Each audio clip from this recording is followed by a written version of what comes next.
Love with God channel daily gospel லூக்கா நற்செய்தியிலிருந்து வாசகம். அதிகாரம் 14, இறைவார்த்தைகள் 15 முதல் 24 வரை.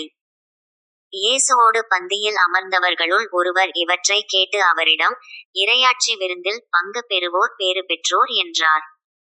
இயேசு அவரிடம் கூறியது, ஒருவர் பெரிய விருந்து ஒன்றை ஏற்பாடு செய்து பலரை அழைத்தார்.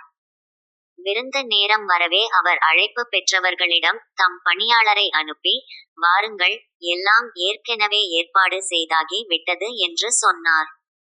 அவர்கள் எல்லாரும் ஒருவர் பின் ஒருவராய் சாக்குப்போக்கு சொல்லத் தொடங்கினர். முதலில் ஒருவர், வயல் ஒன்று வாங்கியிருக்கிறேன், அதை நான் கட்டாயம் போய் பார்க்க வேண்டும். என்னை மன்னிக்க வேண்டுகிறேன் என்றார். நான் 5 ஏர் மாடுகள் வாங்கியிருக்கிறேன், அவற்றை ஓட்டிப் பார்க்க போகிறேன். என்னை மன்னிக்க வேண்டுகிறேன் என்றார் வேறொருவர். எனக்கு இப்போது தான் திருமணம் ஆயிற்று, ஆகையால் என்னால் வர முடியாது என்றார் மற்றொருவர். பணியாளர் திரும்பி வந்து இவற்றை தம் தலைவருக்கு அறிவித்தார்.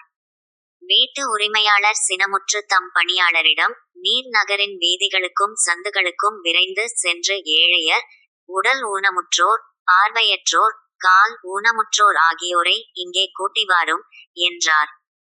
பின்பு பணியாளர், தலைவரே, நீர் பணித்தபடி செய்தாயிற்று, இன்னும் இடமிருக்கிறது என்றார்.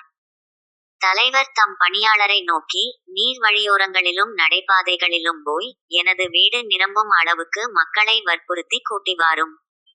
அழைக்க பெற்றவர்களுள் எவரும் என்னுடைய விருந்தைச் சுவைக்கப் போவதில்லை என உமக்குச் சொல்கிறேன் என்றார். இது ஆண்டவர் வழங்கும் அருள்வாக்கு. இறைவா, உமக்கு நன்றி.